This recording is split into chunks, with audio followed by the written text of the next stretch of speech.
नमस्कार मित्रों, अभी कार्तिक मास जारी है और जैसा कि हम जानते हैं कार्तिक के महीने में बहुत सारे पर्व त्यौहार होते हैं।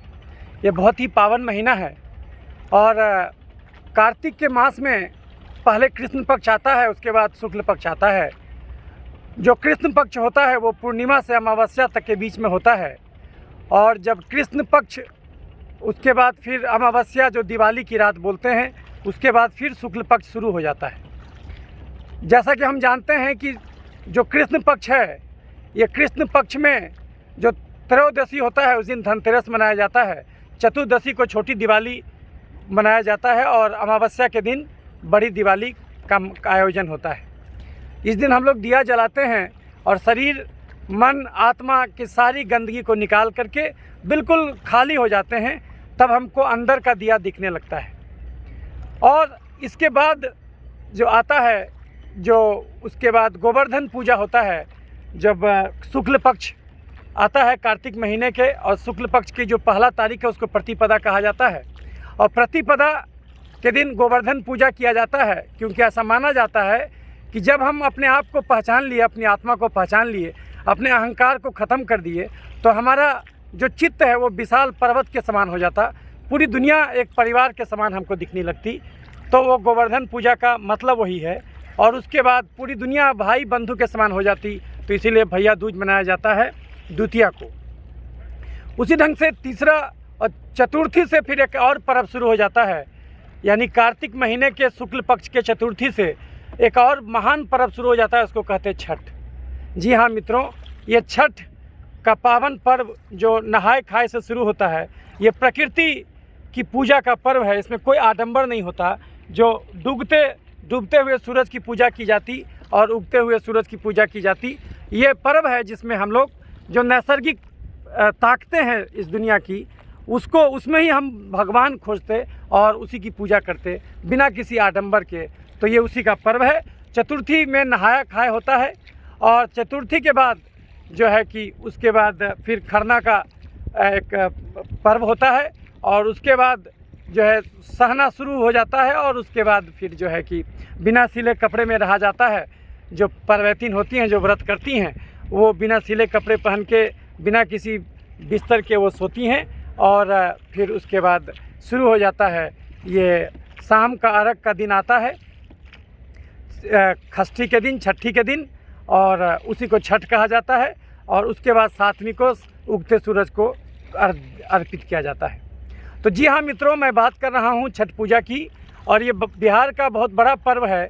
बिहार का ही नहीं, ये यूपी, बिहार और तो जहाँ लोग भी यहाँ से लोग गए हैं वो सब लोगों का पर्व है।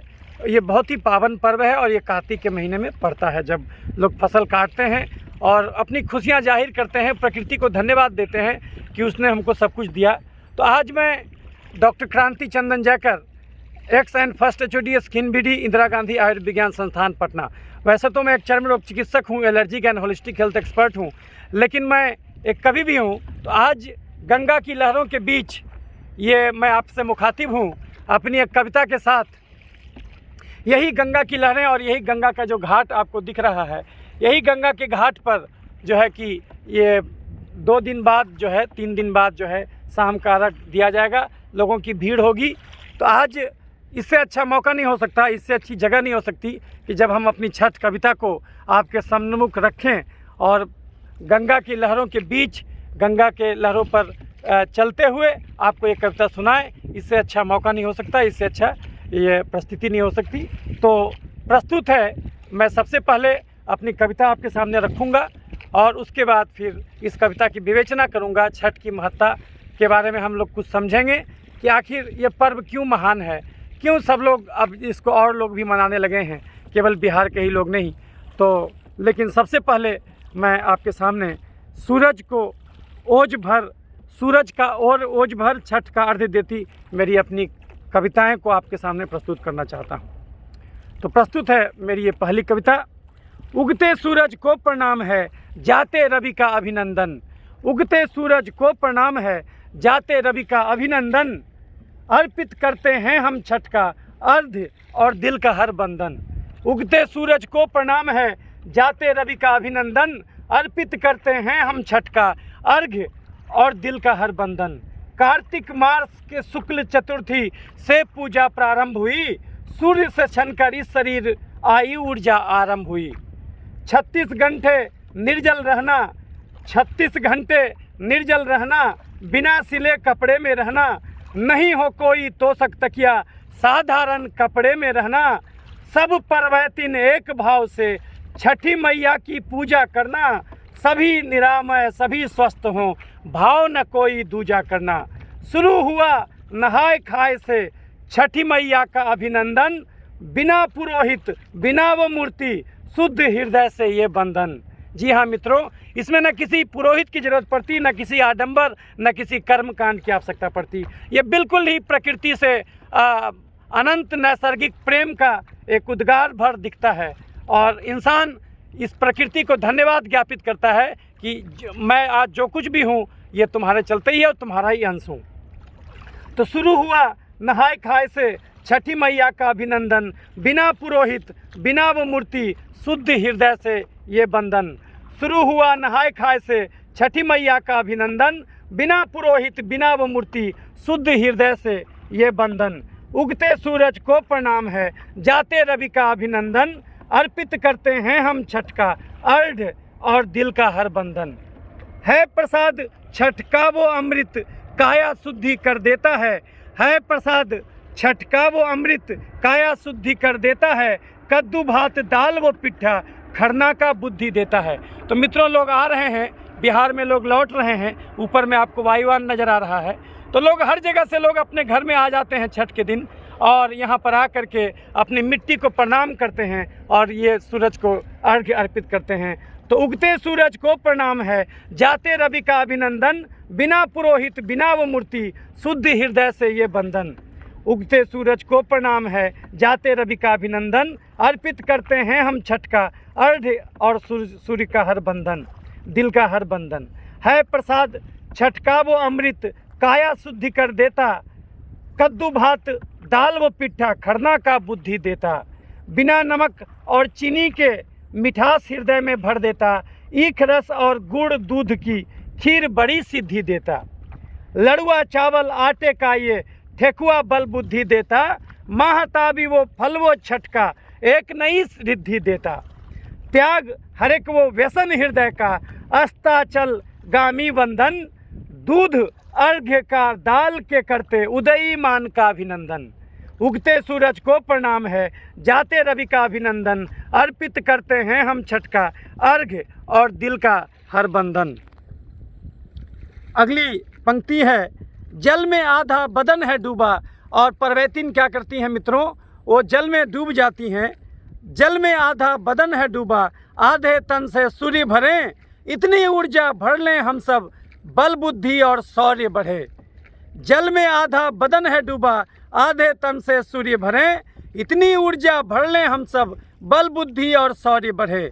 डल्ला रखकर सर पे आए, डल्ला रखकर सर पे लाए, सूप प्रसाद से भरा हुआ, डल्ला रखकर सर पे लाए, सूप प्रसाद से भरा हुआ, अर्पित करने अर्घ्य चले हम, घाट श्रद्धा से भरा हुआ।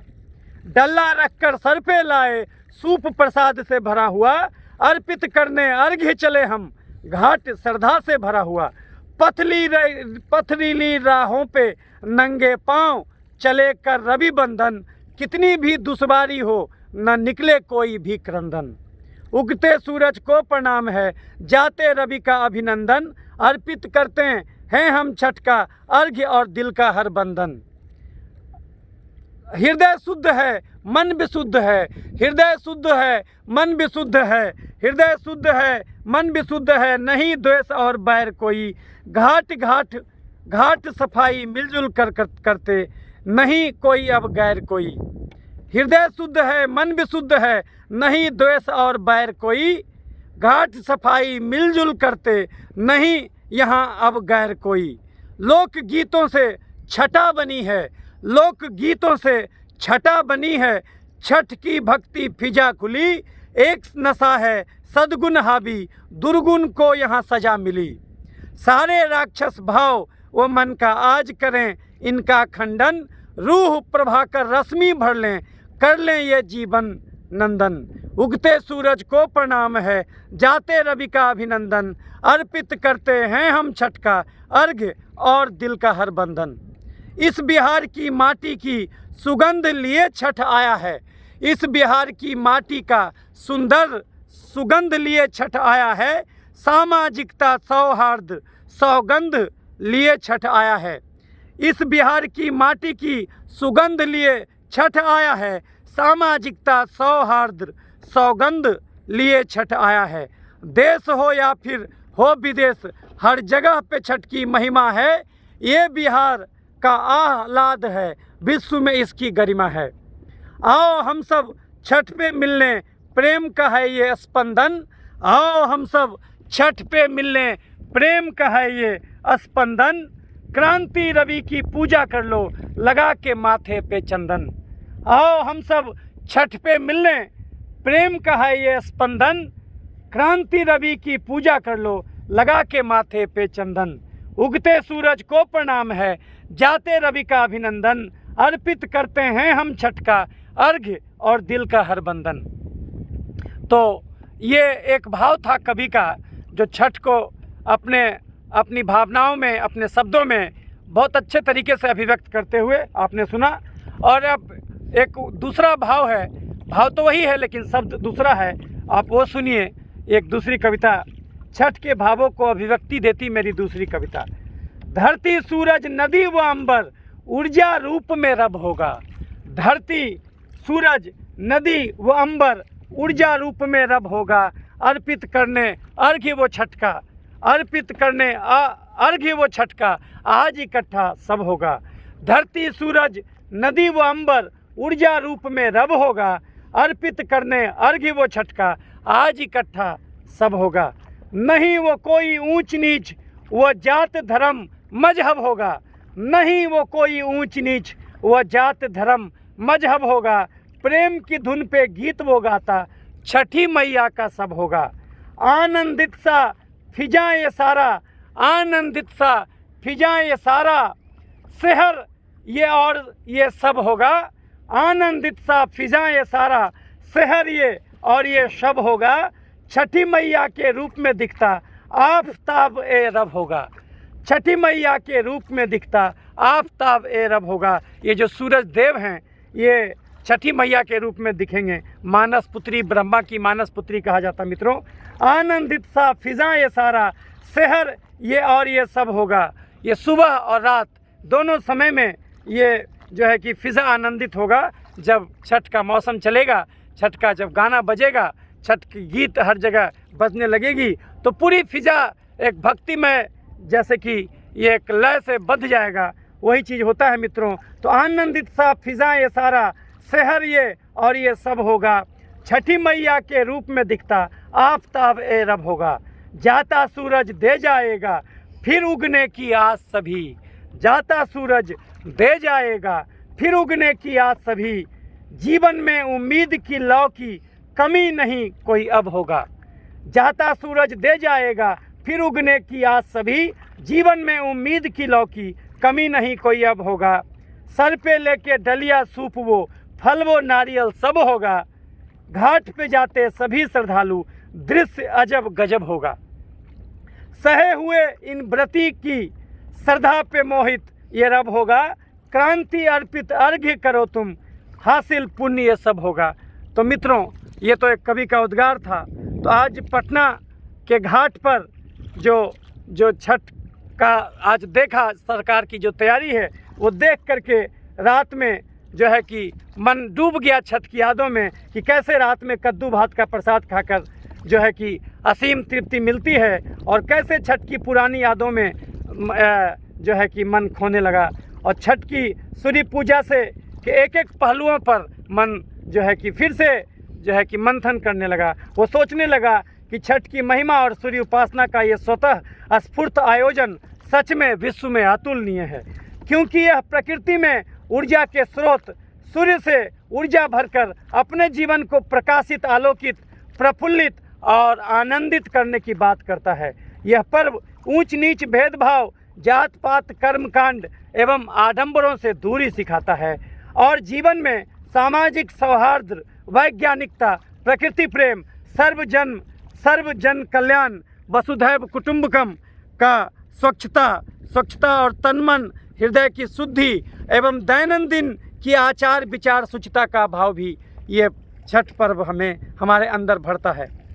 यूं ही शायद इन्हीं सब बातों को सोच करके ये दोनों कविता जो है कि जो मैंने आपके सामने प्रस्तुत की शायद मुझसे फूटी। ये कवि मन का उद्गार था मित्रों। तो ये तो कवि मन का उद्गार था। आइए हम चर्चा करते हैं छठ के बारे में, कुछ और चर्चाएं करते हैं। तो जैसा कि मैंने बताया कि ये जो छठ का जो महापर्व है ये कार्तिक महीने में आता है, जब आदमी अपना फसल काट करके जो है कि ईश्वर को धन्यवाद देना चाहता है कि हे ईश्वर तुम्हारी कृपा से ही ये सब हुआ। तो अब प्रकृति के कण कण में भगवान है, लेकिन ये भगवान जो अगर हम मूर्ति के रूप में देखें और यहाँ तो साक्षात देखने की प्रवृत्ति है। ये जो जल है, ये जो गंगा नदी का जल है, ये अमृत है। तो इसमें ही हम भगवान को देख रहे हैं, इसी में हम गंगा मैया को देख रहे हैं, इसी में सूरज की छवि में हमें छठ मैया नज़र आ रही है। तो ये जो प्रकृति प्रेम का अनूठा उदाहरण है, यही छठ की महिमा है। और इस छठ में मतलब कि आप समझिए तो कार्तिक महीने के शुरू से ही इंसान क्या करता, अपना जो है कि एक टाइम भोजन करने लगता, तो शरीर का वजन जो है कि कमने लगता, उसका जो है 4 से 5 किलो वजन कम जाता। शरीर में जितना भी एक्स्ट्रा कैलोरी जो बाकी के महीनों में वो जमा किया है वो सारा का सारा निकल जाता है। एक्स्ट्रा कैलोरी जो चर्बी के बन के जमा होता, जो तेजाब के रूप में जमा होता, उसके चलते एलर्जी का बीमारी होता, चर्बी के रूप में जमा होता, उससे सारा बीपी, चीनी, थायराइड ये सब पकड़ता, हार्ट अटैक, लकवा, वो सब को शरीर गला देता, ख़त्म कर देता। और जो है कि एक्स्ट्रा चीनी जो आदमी खाए रहता है तो जो परिग्रह का आदत पड़ जाता, तो उसको भी मनुष्य अपने जीवन से हटाता है। एक टाइम भोजन करके वो सारे शरीर की गंदगी को शुद्ध करता है, उसके बाद मन की गंदगी को शुद्ध करता है। जब वो ये जो है कि दिवाली में अपने सारे मन की गंदगी को बाहर निकालता है और उसके बाद जो है कि महाशून्य की अवस्था में जब पहुंचता है, जब उसको सारा अहंकार, लोभ, मोह, क्रोध, लोभ सब विलीन हो जाता है, तो ऐसे केसेस में तब जो है कि उसको अमावस की रात में अपने अंदर एक दीपक जलता हुआ नज़र आता है, जिसको आत्म दीपों का भाव कहते हैं। और उसके बाद जो फिर शुरू होता है सेलिब्रेशन, उल्लास और खुशी का उमंग का दिन, जब वो कभी पर्वत की पूजा करता है तो गोवर्धन पूजा कहा जाता है, तो कभी वो पोथियों का पूजा करता, कलम दवात का पूजा करता, और उसके बाद वो आ जाता है पूजा करने जो है सूरज का, वो आ जाता है पूजा करने, और सहने की जो प्रवृत्ति है वो चरम सीमा पर पहुंचने वाली रहती और उल्लास चरम सीमा पर पहुंचता, जब सब लोग इकट्ठे आकर के जो है कि यहाँ पर डल्ला लेके आते हैं और डल्ला लेकर के आकर के शाम का अर्घ देते हैं, डूबते सूरज को भी प्रणाम करते हैं और ये आशा करते हैं कि फिर से कल नया सूरज निकलेगा। तो ये तो पहला उदाहरण है मित्रों, जहाँ पर डूबते सूरज को भी प्रणाम किया जाता है। ये सब जो है कार्तिक के महीने में ही घटता है।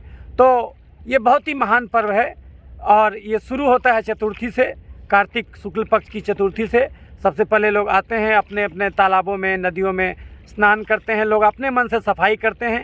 कोई किसी को कुछ पैसा नहीं देता, लेकिन खुद से अपना इतना अमूल्य भाव रहता है कि वो खुद से छठ घाट का सफाई में लग जाते हैं, सफाई करते हैं और उसके बाद फिर जो है कि श्रम दान करते हैं, महादान करते हैं और उससे अपने शरीर को भी स्वस्थ रखते हैं क्योंकि एक्स्ट्रा कैलोरी जलता है, और मन को भी साफ़ करते हैं। और उसके बाद जो कद्दू भात खाया जाता है उसमें जो है कि बिना नमक के और बिना ये के सिंपल, बिना तेल मसाला के बनता है, और वो उसको खाते हैं और उसको खा करके रहते हैं। फिर उसके बाद शुरू होता है 36 घंटे का उपवास, और उसके बाद जो है कि फिर प्रसाद खाया जाता है, खरना का प्रसाद बोलते हैं। उसमें जो है कि चावल के आटे का पिट्ठा बनता है, और जो है कि कहीं कहीं जो है कि उसमें गुड़ और दूध और चावल से खीर बनता है, तो वो बनता है, उसको रसिया भी कहा जाता। और दाल बनता है, चना का दाल बनता है, और बिना किसी जो है कि नमक और ये चीनी के इसको ग्रहण किया जाता है। कभी कभी लोग गुड़ यूज कर लेते हैं और सब लोग को खिलाया जाता है। उसके बाद फिर अगले दिन जो है शाम का अर्घ होता है, और अगले दिन जो शाम का अर्घ होता है यानी कि जो है कि षष्ठी के दिन, छठी के दिन, तो उस दिन ये किया जाता है कि सब लोग मिलजुल करके जो है कि पहले तो घर की सफाई पहले ही कर ली जाती है, और जो है कि उसके बाद सब लोग मिलजुल करके ठेकुआ नामक प्रसाद बनाते हैं, जो चावल का आटा हुआ, उसमें दूध मिलाते हैं, उसमें काजू अखरोट मिला देते हैं और उसका भी पाउडर मिला देते हैं और जो है कि तब बनाते हैं, शुद्ध घी में तल करके उसको बनाते हैं और वो जो है कि प्रसाद जो है कि वो खाया जाता है। लेकिन वो उस दिन नहीं खाया जाता, उस दिन तो पूरा बनाया जाता है और उसको सब जो है कि फिर शाम में अर्घ सूरज को भगवान को अर्पित किया जाता है और उसको फिर वैसे ही जाके रख दिया जाता है घर में। फिर अगले दिन अर्ली मॉर्निंग सूर्यास्त से पहले फिर घाट पर लोग पहुंचते हैं और उल्लास का वातावरण रहता, चारों तरफ छठ का गीत बजते रहता और तब फिर जो आते हैं और लोग जो है कि इसी में लीन होकर के सवेरे का अर्घ देते हैं और जब सवेरे का अर्घ पड़ जाता है तो उसके बाद वो प्रसाद सब लोग को बांटा जाता है। तो ये बड़ा ही उल्लासपूर्ण और जो है कि त्यौहार होता है जिसमें पूरा जो है कि बिहार का जो संस्कृति और सभ्यता का सुगंध जो है वो हर समय आपको दिखता है।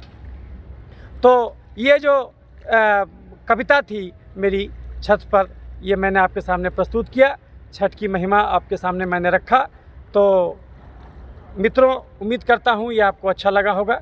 ये बहुत ही अनूठा पर्व है और ये सब जगह मनाया जाता है, फिजी, मॉरिशस, सब जगह मनाया जाता है। तो जहाँ जहाँ भी लोग गए हैं, तो आज मैं गंगा नदी पर ये कविता आपके सामने प्रस्तुत कर रहा था। मित्रों, अच्छा लगा होगा आपको तो इसको लाइक और शेयर कीजिएगा, हमारे चैनल को सब्सक्राइब कीजिएगा ताकि जो भी मैं वीडियो बनाते रहता हूँ अलग अलग मुद्दों पर ये आप तक पहुँचे।